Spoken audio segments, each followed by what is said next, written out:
So what I'm going to start off with is a quick prayer to set the energies, and we will be off.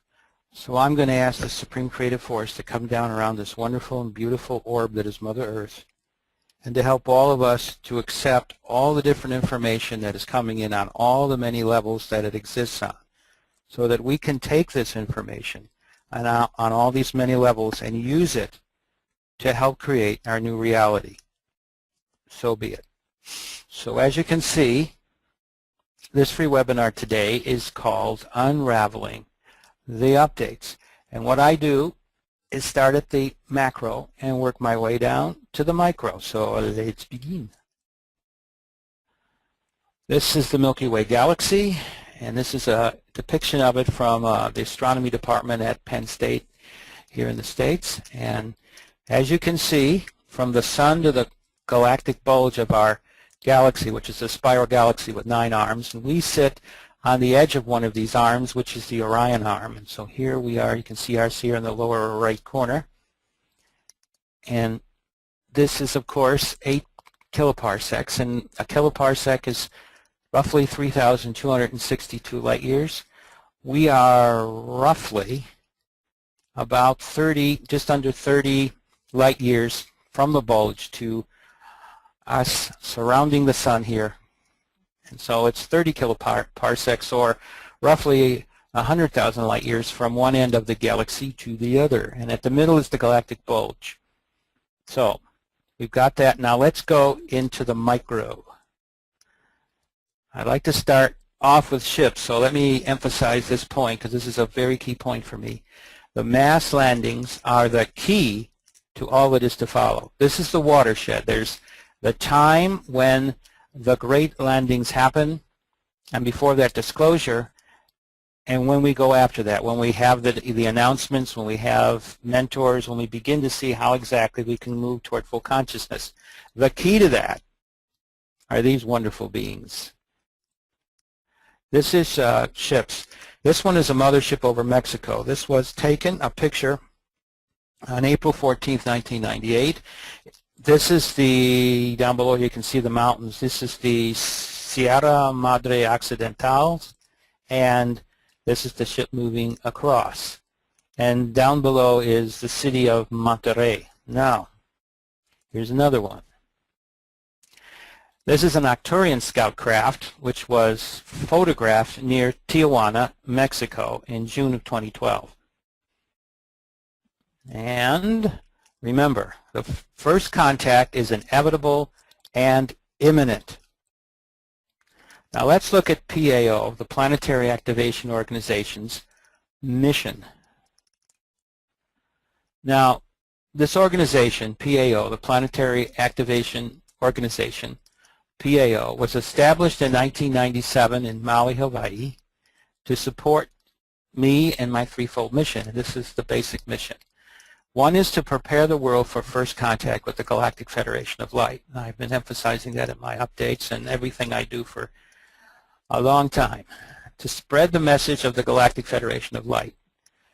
One of the things that I am is to be a messenger for the Galactic Federation. And to establish, we had at one time, it's kind of in lapse right now, but after we have the landings, I want to set it up again, which is to establish a network of planetary activation groups around the world.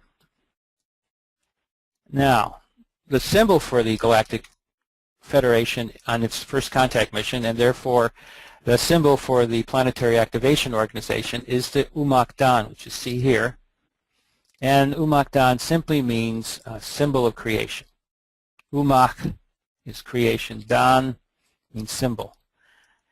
So let's look at it. And our logo you can see down below is peace and inner strength through unity. Now the reason why we want to use the Umakdan, one of the things I want to eventually do is to have a 3D animation, a successful 3D animation that allows people to really get a good idea of how this thing looks when it's spinning. All these things spin counterclockwise to one another. And so let's look at the parts of it. The Umakdan is the Galactic Federation symbol of the Sirian star system. It is the emblem that activates, intensely activates all humans. When and all beings actually, when I would watch conversations going on between one group and another, one of the things they said that made it easy was because the intensity of everything around them was increased. It made it impossible to lie, and telling the truth and being happy about telling the truth and being one with one another happened while the holograph of the spinning of the Umakdan happened. So let's look at what it consists of. Each part of the Umakdan is symbolic. First you have in the middle here the major thing, which is the gold star tetrahedron, which is a six-pointed star. It represents the essence of all sentient life and creation. And then you have this wonderful silver cross. And the silver cross, and then around it these sights, they represent the manifestation of spirit into matter and its victory over darkness. And then the silver and gold circles, which you see here on the outside of the circle, they represent the silver and gold aspects of the male and the female principles. Now, the final part, which is the big part for me, is the purple field, which symbolizes God's holy creation. This sacred part in Sirius, I'll give a little aside here, is the blue light of the Blue Lodge, which represents creation. The Blue Lodge's light is a very light to very dark purple, but it's called the Blue Lodge because blue represents the energies of creation. The actual movement of creation is purple. So the blue light of the Blue Lodge occurs in Sirius, and when you come there you get to see it and you get to feel the energies of Sirius, especially around Sirius B. It is just amazing. And I've been there and I can tell you it's incredible. Now, to promote our role as physical angels and earth stewards, and this mainly is going to be something that happens now when we get into complete contact and have the landings, planetary activation groups work in coordination with PAO. PAGs are inwardly guided and actively involved in awakening people to the global transformation in consciousness. One of the things that I want to have done eventually is to have a worldwide network again of PAGs be